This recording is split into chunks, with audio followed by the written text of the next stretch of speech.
जय हिंद दोस्तों, आप सबका स्वागत करता हूं फिर से एक नए वीडियो में। दोस्तों आज के इस वीडियो में हम लोग जानेंगे बाल गोविंद भगत और इस टॉपिक से रिलेटेड जितने भी सवाल बन सकते हैं उन सभी सवालों का निचोड़ इस वीडियो में लेके आए हैं। और दोस्तों यह वीडियो देखने के बाद आपको दूसरा कोई भी वीडियो देखने की ज़रूरत नहीं पड़ेगा, तो दोस्तों आप निश्चिंत होकर वीडियो को इन तक जरूर देखिएगा।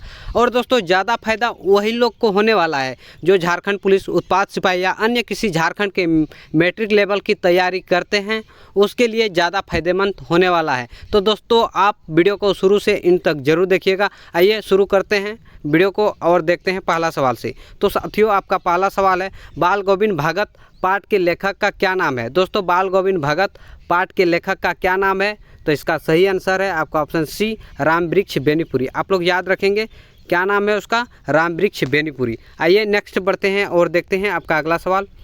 आपका दूसरा सवाल है, कहानीकार रामवृक्ष बेनीपुरी का जन्म कब और कहाँ हुआ था। दोस्तों रामवृक्ष बेनीपुरी का जन्म कब और कहाँ हुआ था, तो इसका सही आंसर है आपका ऑप्शन ए, 1899 और मुजफ्फरपुर बिहार में हुआ था। आप लोग याद रखेंगे कहाँ हुआ था, तो मुजफ्फरपुर कहाँ है, तो बिहार में। आइए नेक्स्ट बढ़ते हैं और देखते हैं आपका अगला सवाल। आपका अगला सवाल है, कहानीकार रामवृक्ष बेनीपुरी का मृत्यु कब और कहाँ हुआ था। दोस्तों कहानीकार रामवृक्ष बेनीपुरी का मृत्यु कब और कहाँ हुआ है, तो इसका सही आंसर है आपका ऑप्शन सी, 1968 और मुजफ्फरपुर बिहार में। दोस्तों रामवृक्ष बेनीपुरी का जन्म मुजफ्फरपुर बिहार में और मृत्यु भी वहीं हुआ है, तो आप लोग याद रखेंगे जन्म भी मुजफ्फरपुर बिहार और मृत्यु भी मुजफ्फरपुर बिहार में। और दोस्तों इससे रिलेटेड एग्जाम में सवाल पूछा जाता है कि लेखक का जन्म कब हुआ था, मृत्यु कब हुआ था, तो आप लोग इन सब चीज़ों को याद रखेंगे। आइए नेक्स्ट बढ़ते हैं और देखते हैं आपका अगला सवाल। आपका अगला सवाल है, कहानी का मुख्य पात्र कौन है। दोस्तों ये पूरे जो कहानी है किसके ऊपर डिपेंड है, तो इसका सही आंसर है आपका ऑप्शन ए, बाल गोविंद भगत। ये जो पूरे कहानी है ये बाल गोविंद भगत के ऊपर है। आइए नेक्स्ट बढ़ते हैं और देखते हैं आपका अगला सवाल। आपका अगला सवाल है, लेखक बाल गोविंद भगत के किस गुण पर मगन थे, तो इसका सही आंसर है आपका ऑप्शन सी, मधुर संगीत और गायन। दोस्तों बाल गोविंद भगत वो अपने मतलब कि गांव में वे भजन करते थे, तो ये किस पे मगन रहते थे, ये मधुर संगीत, भजन, कीर्तन। तो इसका सही आंसर है आपका ऑप्शन सी, संगीत गायन। आप लोग याद रखेंगे। और दोस्तों ज़्यादा बात इसीलिए नहीं करते हैं, जितने भी सवाल है सभी डाउट को आपको सवाल के माध्यम से क्लियर किया जाएगा, तो आप निश्चिंत रहें। आइए नेक्स्ट बढ़ते हैं और देखते हैं आपका अगला सवाल। आपका अगला सवाल है, बाल गोविंद भगत की मृत्यु का क्या कारण था। दोस्तों बाल गोविंद भगत की जो मृत्यु हुई थी किसके कारण हुई थी, तो इसका सही आंसर है आपका ऑप्शन बी, बीमारी। बाल गोविंद भगत जो मरे वो बीमारी के कारण से मरे थे, आप लोग याद रखेंगे। आइए नेक्स्ट बढ़ते हैं और देखते हैं आपका अगला सवाल। आपका अगला सवाल है, भादों की रात कैसी होती है। दोस्तों भादों की रात कैसी होती है, तो अंधेरी होती है, तो इसका सही आंसर है आपका ऑप्शन बी, अंधेरी। आप लोग याद रखेंगे। आइए नेक्स्ट बढ़ते हैं और देखते हैं आपका अगला सवाल। आपका अगला सवाल है, बेटे की मृत्यु के पश्चात बाल गोविंद भगत की आखिरी दलित क्या था। दोस्तों जब बाल गोविंद भगत की एक लौते बेटे थे और उसकी मृत्यु हो गई, तो बाल गोविंद भगत ने क्या किया, तो दोस्तों बाल गोविंद भगत ने अपने पुतहू के भाई को बुलाया और बुला के उन्हें आदेश दिया कि इसे दूसरा शादी करवा दो। इसका सही आंसर होगा आपका ऑप्शन ए, पुतहू का पुनर्विवाह करने का आदेश दिया। आप लोग याद रखेंगे, इसका सही आंसर है आपका ऑप्शन ए। आइए नेक्स्ट बढ़ते हैं और देखते हैं आपका अगला सवाल। आपका अगला सवाल है, बाल गोविंद भगत आत्मा और परात्मा के बीच कौन सा संबंध मानते हैं। दोस्तों बाल गोविंद भगत है वो आत्मा और परात्मा के बीच कौन सा संबंध मानते हैं, तो इसका सही आंसर है प्रेमी प्रेमिका। तो इसका सही आंसर होगा आपका ऑप्शन बी, प्रेमी और प्रेमिका। आइए नेक्स्ट बढ़ते हैं और देखते हैं आपका अगला सवाल। आपका अगला सवाल है, बाल गोविंद भगत की आयु कितनी थी। दोस्तों बाल गोविंद भगत की आयु कितनी थी, तो इसका सही आंसर है आपका ऑप्शन ए, 60 वर्ष से अधिक। बाल गोविंद भगत की आयु कितनी है, 60 वर्ष से अधिक, जब लेखक इसके बारे में टिप्पणी कर रहे थे उसमें। आइए दोस्तों नेक्स्ट बढ़ते हैं और देखते हैं आपका अगला सवाल। आपका अगला सवाल है, बाल गोविंद भगत की टोपी कैसी थी। दोस्तों बाल गोविंद भगत कैसी टोपी पहनती थी, तो इसका सही आंसर है आपका ऑप्शन सी, कबीर पंथ जैसी। ये दोस्तों ये कबीर को कबीर को साहब मानते थे और कबीर जैसे ही ये पहनते थे। तो इसका सही आंसर है आपका ऑप्शन सी, कबीरपंथी जैसी टोपी ये पहनते थे। आप लोग याद रखेंगे। आइए नेक्स्ट बढ़ते हैं और देखते हैं आपका अगला सवाल।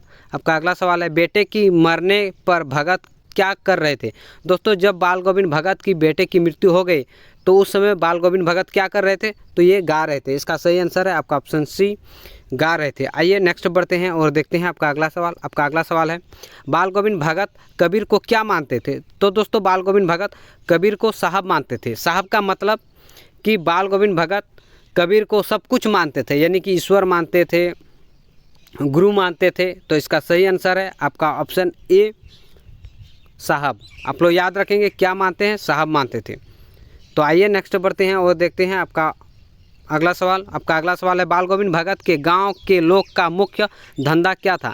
दोस्तों, बाल गोविंद भगत जो है इसके गांव में मुख्य धंधा क्या करते थे। तो इसका सही आंसर है आपका ऑप्शन सी, खेती बाड़ी। वहाँ के लोग क्या करते थे, तो खेती बाड़ी करते थे। आप लोग याद रखेंगे। आइए नेक्स्ट बढ़ते हैं और देखते हैं आपका अगला सवाल। आपका अगला सवाल है, बाल गोविंद भगत अपनी फसल को पहले कहाँ ले जाते थे। दोस्तों, बाल गोविंद भगत जितने भी खेती करते थे उन सभी में जितने भी अनाज होते थे वो उन सभी अनाज को पहले कहाँ ले जाते थे, तो कबीरपंथी में। आप लोग याद रखेंगे। इसका सही आंसर है आपका ऑप्शन डी, कबीरपंथी मठ में। वो सबसे पहले कबीरपंथी मठ में ले जाते थे और वहाँ जितने भी अनाज मिलते थे उसे प्रसाद के रूप में लाते थे और उसी से वो गुजारा बसारा करते थे। आप लोग याद रखेंगे। आइए दोस्तों नेक्स्ट बढ़ते हैं और देखते हैं आपका अगला सवाल। आपका अगला सवाल है, भगत जी के बेटे का क्रियाक्रम किसने किया था। दोस्तों, जब बाल गोविंद भगत जी के बेटे का मृत्यु हो गई और मृत्यु के बाद इसका क्रियाक्रम किसने किया था, तो इसका सही आंसर है आपका ऑप्शन ए, बहू ने, यानी कि बाल गोविंद भगत के बेटे की पत्नी ने इसका क्रियाक्रम किया था। आइए नेक्स्ट बढ़ते हैं और देखते हैं आपका अगला सवाल। आपका अगला सवाल है, बाल गोविंद भगत खेत में क्या करते थे। तो दोस्तों, बाल गोविंद भगत खेत में क्या करते थे, तो इसका सही आंसर है आपका ऑप्शन सी, धान के पौधे लगाते थे। क्या करते थे, धान के पौधे लगाते थे। आइए नेक्स्ट बढ़ते हैं और देखते हैं आपका अगला सवाल। आपका अगला सवाल है, बाल गोविंद भगत के गीतों में कौन सा भाव व्यक्त होता था। दोस्तों, जब बाल गोविंद भगत गीत गाते थे उसके गीतों में कौन सा भाव प्रकट होता था, तो इसका सही आंसर है आपका ऑप्शन सी, ईश्वर भक्ति का भाव प्रकट होता था। यानी कि ये ईश्वर मिलन का ये भाव प्रकट होता था। इस तरह का ये भोजन गाते थे। आइए नेक्स्ट बढ़ते हैं और देखते हैं आपका अगला सवाल। आपका अगला सवाल है, कार्तिक मास आने पर बाल गोविंद भगत क्या करने लगते थे। तो दोस्तों, बाल गोविंद भगत कार्तिक मास आने पर क्या करने लगते थे, तो इसका सही आंसर है आपका ऑप्शन ए, प्रभात फेरे शुरू करने लगते थे। आप लोग याद रखेंगे क्या करते थे, कार्तिक मास आने पर प्रभात फेरे शुरू करने लगते थे। आप लोग याद रखेंगे। आइए नेक्स्ट बढ़ते हैं और देखते हैं आपका अगला सवाल। आपका अगला सवाल है, बाल गोविंद भगत के संगीत को लेखक ने क्या कहा। दोस्तों, बाल गोविंद भगत के संगीत को लेखक ने क्या कहा, तो जादू कहा। इसका सही आंसर है आपका ऑप्शन डी, जादू। यानी कि बाल गोविंद भगत इस तरह के गीत गाते थे, उसके गीतों को सुनकर सभी लोग झूम उठते थे और ये लगता था गीत नहीं, ये जादू है। तो आइए नेक्स्ट बढ़ते हैं और देखते हैं आपका अगला सवाल। आपका अगला सवाल है, गर्मियों में बाल गोविंद भगत अपने आंगन में किस पर बैठते थे। तो दोस्तों, गर्मी हो या सर्दी हो, सभी मौसम में ये बाल गोविंद भगत कैसे बैठते थे, ये आसन जमा के बैठते थे। यानी कि बोरा बिछा के वहाँ पे अपना आसन जमा के ये भजन कीर्तन करते थे, ध्यान करते थे। तो इसका सही आंसर है आपका ऑप्शन सी, आसन जमा कर। आइए नेक्स्ट बढ़ते हैं और देखते हैं आपका अगला सवाल। आपका अगला सवाल है, तन मन पर हावी हो जाता ये क्या आश्चर्य है। यानी कि तन मन पर हावी हो जाता है ये क्या आश्चर्य है। इसका सही आंसर है आपका ऑप्शन सी, तन की साधु और भूलकर मन से भक्ति रस में डूबना। दोस्तों, ये जब भक्ति करते थे ना, ये भक्ति करते करते इस प्रकार मगन हो जाते थे, ये मतलब कि ये साधु के भेष भूलकर ये अपने रस में मतलब कि डूब जाते थे और ये भक्ति करते थे, यानी कि मगन होके, यानी कि उत्साह मना के। आइए नेक्स्ट बढ़ते हैं और देखते हैं आपका अगला सवाल। आपका अगला सवाल है, लेखक ने लोही किसे कहा जाता है। तो दोस्तों, लेखक ने लोही किसे कहा गया, तो इसका सही आंसर है आपका ऑप्शन बी, यानी प्रातः काल की लालिमा। दोस्तों, लालिमा का मतलब ये होता है जब सुबह सूर्य उगते हैं उससे पहले जो प्रकाश जो फैलते हैं वहाँ पे जो लाली यानी कि लाल दिखाई पड़ते हैं उसे क्या कहते हैं, तो उसे लोही कहा गया है। आप लोग याद रखेंगे, एग्जाम में पूछा भी गया है और आपसे पूछ भी सकता है, तो आप लोग याद रखेंगे। और दोस्तों यह इतना सवाल है कि आप सवाल देख के आपको दूसरा कोई भी वीडियो देखने की ज़रूरत नहीं पड़ेगा और ये आप जान सकते हैं कि हम किस तरह आप लोग के लिए मेहनत करते हैं। और दोस्तों आपको इस मेहनत को पसंद आता है तो आप वीडियो को लाइक कीजिए, चैनल को सब्सक्राइब कीजिए यदि आपने अभी तक नहीं किए हैं तो। आइए नेक्स्ट बढ़ते हैं और देखते हैं आपका अगला सवाल। आपका अगला सवाल है, बाल गोविंद भगत किसे निगरानी और मोहब्बत के ज़्यादा हकदार मानते हैं? दोस्तों इसका सही आंसर है आपका ऑप्शन सी, कमज़ोर व्यक्तियों को। बाल गोविंद भगत ने कहा है कि निगरानी उन लोग को रखना चाहिए ज़्यादा जो आर्थिक रूप से कमज़ोर व्यक्ति हैं उन लोग को, और उसे भी ज़्यादा प्यार करना चाहिए। आइए नेक्स्ट बढ़ते हैं और देखते हैं आपका अगला सवाल। आपका अगला सवाल है, आषाढ़ माह में गांव के खेतों में क्या क्या होता था? तो दोस्तों आषाढ़ के मास में गांव के खेतों में क्या क्या होते थे? तो इसका सही आंसर है आपका ऑप्शन डी, उपयुक्त सभी, यानी कि हल चलाते दिखाई पड़ते थे, हाँ, धान रोपा जाता था, हाँ, बच्चों पानी में उछल कूद करते थे, वह औरतों मेड़ पर बैठी रहती थी। सही जवाब है दोस्तों, इसका सही आंसर है उपयुक्त सभी। आइए नेक्स्ट बढ़ते हैं और देखते हैं आपका अगला सवाल। आपका अगला सवाल है, बाल गोविंद भगत प्रत्येक वर्ष किस नदी में स्नान करने जाते थे? तो दोस्तों बाल गोविंद भगत प्रत्येक वर्ष गंगा नदी में स्नान करने जाते थे, तो इसका सही आंसर है आपका ऑप्शन ए, गंगा नदी। आप लोग ध्यान रखेंगे। और दोस्तों ये गंगा नदी स्नान करने जाते थे, ये पैदल जाते थे, कोई गाड़ी उड़ी के समय नहीं था उस समय। आइए नेक्स्ट बढ़ते हैं और देखते हैं आपका अगला सवाल। आपका अगला सवाल है, भगत अपना गुजर बसर कैसे क्या करते थे? तो दोस्तों बाल गोविंद भगत कैसा था? तो ये मेहनती था, ये मेहनत करके अपना गुजर बसर करता था, तो आप लोग याद रखेंगे। इसका सही आंसर है आपका ऑप्शन सी, मेहनत करके। आइए नेक्स्ट बढ़ते हैं और देखते हैं आपका अगला सवाल। आपका अगला सवाल है, बाल गोविंद भगत के घर किसकी मृत्यु हुई थी? तो दोस्तों बाल गोविंद भगत के घर में किसकी मृत्यु हुई थी? तो उसके एक लौते पुत्र थे और उसका मृत्यु हुई थी, तो इसका सही आंसर है आपका ऑप्शन ए, बाल गोविंद भगत के पुत्र, यानी कि एक लौते पुत्र थे, उसकी मृत्यु हुई थी। आइए नेक्स्ट बढ़ते हैं और देखते हैं आपका अगला सवाल। आपका अगला सवाल है, बाल गोविंद भगत ने अपने पुत्र को पवित्र शरीर को कहाँ लिपटा कर रखा था? तो इसका सही आंसर है आपका ऑप्शन बी, आंगन में चटाई पर। दोस्तों आंगन के चटाई पर ये केरे के पत्ते पर लिपटा के ये रखा था। आइए नेक्स्ट बढ़ते हैं और देखते हैं आपका अगला सवाल। आपका अगला सवाल है, भगत की पुत्र को पवित्र शरीर के पास आसन जमाकर क्या कर रहे थे? तो दोस्तों बाल गोविंद भगत के जब बेटे की मृत्यु हो गई तो उसे आसन जमा के वहाँ पे बाल गोविंद भगत क्या करते थे? तो गीत गा रहे थे। इसका सही आंसर है आपका ऑप्शन बी, गीत गा रहे थे। दोस्तों कई लोग ऐसे होते हैं कि जो अपने बेटे बेटी की जब मृत्यु होते हैं तो वो रोते हैं, लेकिन ये बाल गोविंद भगत उस तरह के नहीं थे। ये खुश होने के लिए कहते थे, उत्सव मनाने के लिए कहते थे। क्यों? कि उसकी मृत्यु हो गई तो ये कहते थे कि इसकी आत्मा जो है ये परमात्मा का मिलन का वक्त आ गया, तो अब इसे रो के कोई फ़ायदा नहीं होने वाला है और नहीं रोना चाहिए, उत्सव मनाना चाहिए। जो ये अपना शरीर को त्याग के ये परमात्मा के पास चला गया, तो ये मिलन की समय है, तो ये रोने के वक्त नहीं है, इसे खुश होना चाहिए। आइए नेक्स्ट बढ़ते हैं और देखते हैं आपका अगला सवाल। आपका अगला सवाल है, पुत्र के मृत्यु पर भगत क्या करने को कह रहे थे? दोस्तों पुत्र के मृत्यु पर भगत क्या करने को कह रहे थे? तो इसका सही आंसर है आपका ऑप्शन ए, उत्सव मनाने को।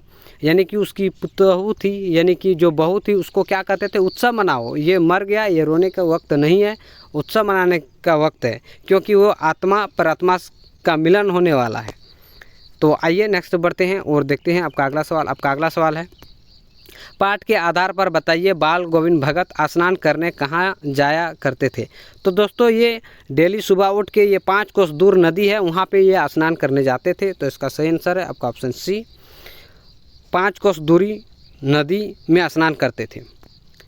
आइए नेक्स्ट बढ़ते हैं और देखते हैं आपका अगला सवाल। आपका अगला सवाल है, भादव मास की अंधेरी रात में बाल गोविंद भगत क्या बजाया करते थे? तो दोस्तों ये भादव की रात हो या सर्दी का मौसम हो, कोई भी मौसम हो, ये सभी दिनों में यह क्या करते थे? ये खेंजड़ी बजाते थे, ये भजन करते थे और खेंजड़ी बजाते थे। इसका सही आंसर है आपका ऑप्शन सी।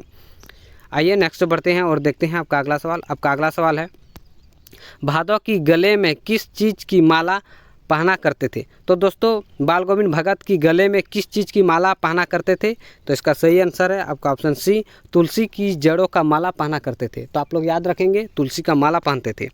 आइए नेक्स्ट बढ़ते हैं और देखते हैं आपका अगला सवाल। आपका अगला सवाल है, मस्त पर भगत की किस चीज़ का लेप लगाया करता था? तो दोस्तों बाल गोविंद भगत अपने मस्तक पर किस चीज़ का टिकाया लगा करते थे? तो इसका सही आंसर है आपका ऑप्शन बी, चंदन का टिका, यानी कि चंदन का लेप लगाया करता था। आप लोग याद रखेंगे। आइए नेक्स्ट बढ़ते हैं और देखते हैं आपका अगला सवाल।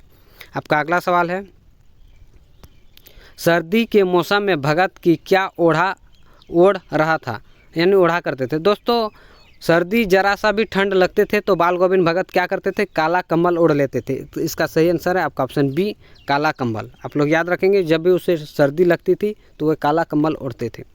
आइए नेक्स्ट बढ़ते हैं और देखते हैं आपका अगला सवाल। आपका अगला सवाल है, बाल गोविंद भगत जी सिर पर क्या पहना करते थे? तो दोस्तों बाल गोविंद भगत अपने सिर पर क्या पहना करते थे? तो इसका सही आंसर है आपका ऑप्शन ए, कनपट्टी टोपी। आप लोग याद रखेंगे क्या पहनते थे? कनपट्टी वाली टोपी, जो गोल टाइप का जो टोपी नहीं होता, उस टोपी को ये पहनते थे। यानी कि कबीर पंथी जैसा, जिस तरह कबीर टोपी पहनते थे सेम उसी तरह के ये पहनते थे, एकदम उसका ही वेशभूषा लिया था। आइए दोस्तों नेक्स्ट बढ़ते हैं और देखते हैं आपका अगला सवाल। आपका अगला सवाल है, बाल गोविंद भगत कमर में क्या बांधते थे? तो इसका सही आंसर है आपका ऑप्शन बी, लंगोटी। क्या बांधते थे? तो लंगोटी। आप लोग याद रखेंगे। आइए नेक्स्ट बढ़ते हैं और देखते हैं आपका अगला सवाल। आपका अगला सवाल है, बाल गोविंद भगत किस कद के आदमी थे? दोस्तों बाल गोविंद भगत यानी कि किस तरह के आदमी थे? तो ये इसका सही आंसर होगा आपका ऑप्शन सी, मंझले कद के, यानी कि ये ज़्यादा लंबे भी नहीं थे और ज़्यादा छोटे भी नहीं थे। तो ये किस तरह के थे? तो मंझले। आइए नेक्स्ट बढ़ते हैं और देखते हैं आपका अगला सवाल। और दोस्तों इस वीडियो का लास्ट सवाल है। आइए देखते हैं, बाल गोविंद भगत का व्यक्तित्व कैसा था? दोस्तों बाल गोविंद भगत कैसे दिखते थे? तो इसका सही आंसर है आपका ऑप्शन बी, गोरे चिट्टे। ये बाल गोविंद भगत देखने में कैसे थे? गोरे चिट्टे थे, यानी कि सफ़ेद थे। तो दोस्तों आई होप आपको वीडियो अच्छा लगा होगा। यदि वीडियो अच्छा लगा तो वीडियो को लाइक कीजिए, और यदि आपने अभी तक हमारे चैनल को सब्सक्राइब नहीं किए तो चैनल को सब्सक्राइब कीजिए। मिलते हैं बहुत जल्द एक नए वीडियो में, तब तक के लिए जय हिंद, जय भारत।